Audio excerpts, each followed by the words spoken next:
Welcome back to this reading of Anne of Green Gables by L.M. Montgomery.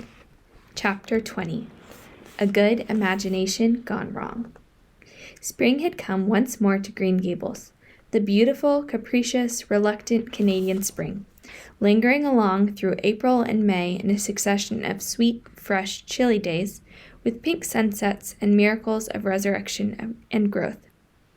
The maples in Lover's Lane were red-budded, and little curly ferns pushed up around the Dryad's bubble. Away up in the barrens behind Mr. Silas Sloane's place, the mayflowers blossomed out, pink and white stars of sweetness under their brown leaves.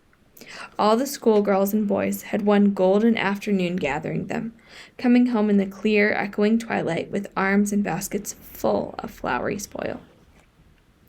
"I'm so sorry for people who live in lands where there are no mayflowers," said Anne. "Diana says perhaps they have something better, but there couldn't be anything better than mayflowers, could there? And Diana says if they don't know what they're like, they don't miss them. But I think that's the saddest thing of all. I think it would be tragic, Marilla, not to know what mayflowers are like and not to miss them. I think they must be the souls of the flowers that died last summer, and this is their heaven. But we had a splendid time today, Marilla. We had our lunch down in a big mossy hollow by an old well, such a romantic spot. Charlie Sloane dared Artie Gillis to jump over it, and Artie did because he wouldn't take a dare.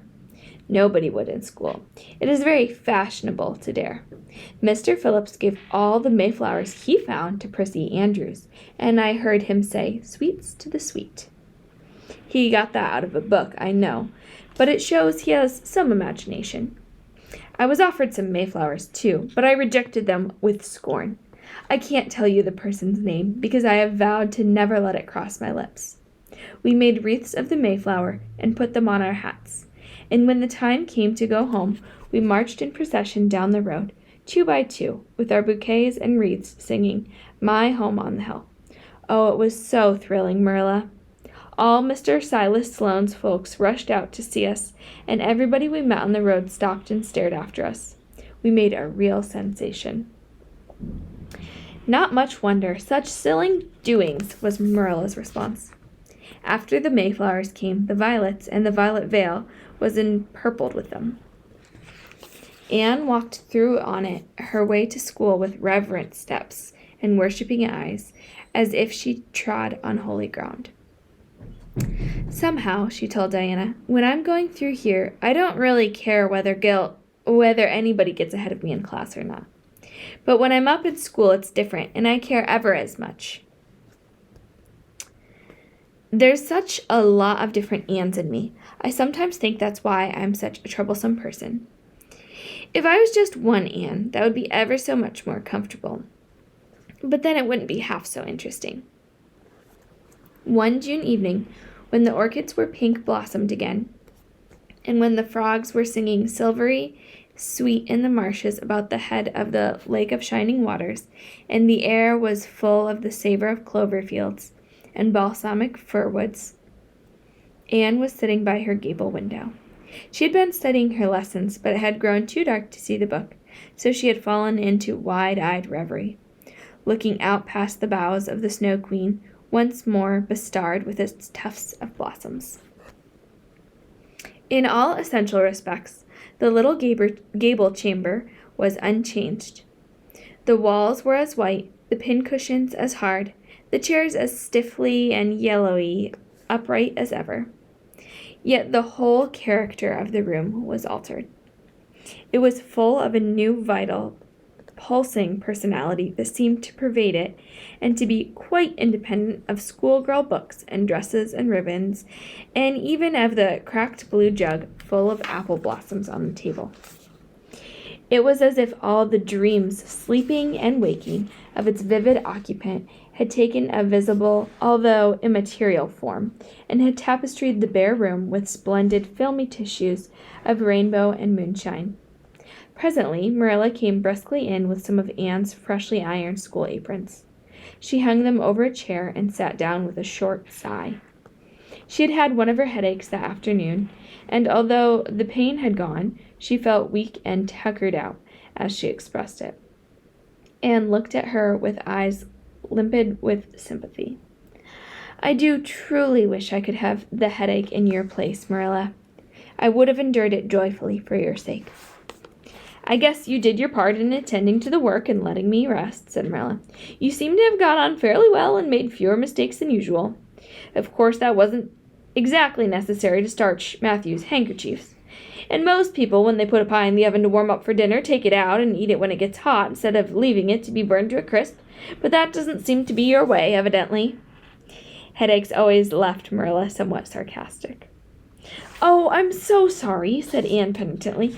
I never thought about that pie from the moment I put it in the oven till now, although I felt instinctively that there was something missing on the dinner table. I was firmly resolved when you left me in charge this morning not to imagine anything, but keep my thoughts on facts. I did pretty well until I put the pie in. And then an irresistible temptation came to me to imagine I was an enchanted princess shut up in a lonely tower with a handsome knight riding to my rescue on a coal-black steed. So that is how I came to forget the pie. I didn't know I starched the handkerchiefs. All the time I was ironing, I was trying to think of a name for a new island Diana and I have discovered up the brook. It's the most ravishing spot, Marilla. There are 2 maple trees on it, and the brook flows right around it. At last it struck me that it would be splendid to call it Victoria Island, because we found it on the Queen's birthday. Both Diana and I are very loyal. But I'm very sorry about that pie and the handkerchiefs. I wanted to be extra good today because it's an anniversary. Do you remember what happened on this day last year, Marilla? No, I can't think of anything special. Oh, Marilla! It was the day I came to Green Gables. I shall never forget it. It was the turning point in my life. Of course, it wouldn't seem so important to you. I've been here for a year, and I've been so happy. Of course, I've had my troubles, but one can live down troubles. Are you sorry you kept me, Marilla? No, I can't say I'm sorry, said Marilla, who sometimes wondered how she could have lived before Anne came to Green Gables. No, not exactly sorry. If you've finished your lessons, Anne, I want you to run over and ask Mrs. Barry if she'll lend me Diana's apron powder. Oh, it's too dark, cried Anne. I'll go early in the morning, said Anne eagerly. I'll get up at sunrise and go over, Marilla. What has got into your head now, Anne Shirley? I want that pattern cut out, your new apron this evening. Go at once and be smart, too. I'll have to go around by the road, then, said Anne, taking up her hat reluctantly. Go by the road and waste half an hour. I'd like to catch you. I can't go through the haunted wood, Marilla, cried Anne desperately. Marilla stared. The haunted wood? Are you crazy? What under the canopy is the haunted wood? The spruce wood over the brook, said Anne in a whisper. Fiddlesticks! There's no such thing as a haunted wood anywhere. Who has been telling you such stuff? Nobody, confessed Anne. Diana and I just imagined the wood was haunted.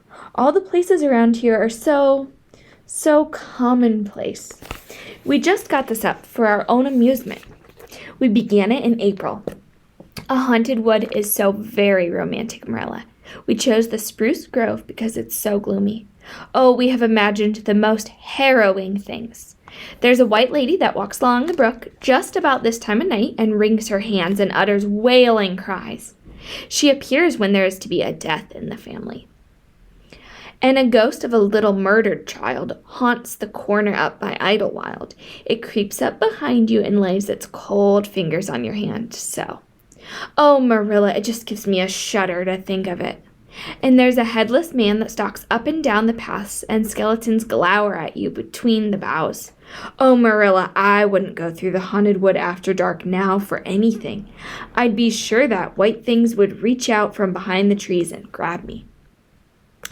Did anyone ever hear the like? Ejaculated Marilla, who had listened in dumb amazement. Anne Shirley, do you mean to tell me you believe all that wicked nonsense of your own imagination? Not believe exactly, faltered Anne. At least I didn't believe it in daylight. But after dark, Marilla, it's different. That is when ghosts walk. There are no such thing as ghosts, Anne. Oh, but there are, Marilla, cried Anne eagerly. I know people who have seen them. They are respectable people. Charlie Sloane says that his grandmother saw his grandfather driving home the cows one night after he had been buried for a year. And you know Charlie Sloane's grandmother wouldn't tell a story for anything. She's a very religious woman. And Mrs. Thomas's father was pursued home one night by a lamb of fire with its head cut off, hanging by a strip of skin. He said he knew it was the spirit of his brother and that it was a warning that he would die within 9 days. He didn't, but he died 2 years after, so you see, it really was true. And Ruby Gillis says, Anne Shirley, interrupted Marilla firmly, I never want to hear you talking in this fashion again. I've had my doubts about that imagination of yours right along, and if this is going to be the outcome of it, I won't consider any such doings. You'll go right over to Barry's and you'll go through that spruce grove just for a lesson and a warning to you. And never let me hear a word out of your head about the haunted woods again. Anne might plead and cry as she liked, and did, for her terror was very real. Her imagination had run away with her, and she held the spruce grove in mortal dread after nightfall. But Marilla was inexorable. She marched the shrinking ghost seer down to the spring and ordered her to proceed straightway over the bridge and into the dusky retreats of wailing ladies and headless specters beyond. Oh, Marilla, how can you be so cruel? Sobbed Anne. What would you feel like if a white thing did snatch me up and carry me off? I'll risk it, said Marilla unfeelingly.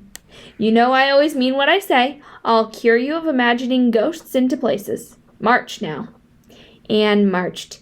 That is, she stumbled over the bridge and went shuddering up the horrible path beyond.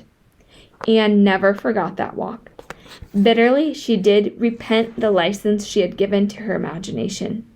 The goblins of her fancy lurked in every shadow about her, reaching out their cold, fleshless hands to grasp the terrified small girl who had called them into being. A white strip of birch bark, blowing up from the hollow over the brown floor of the grove, made her heart stand still.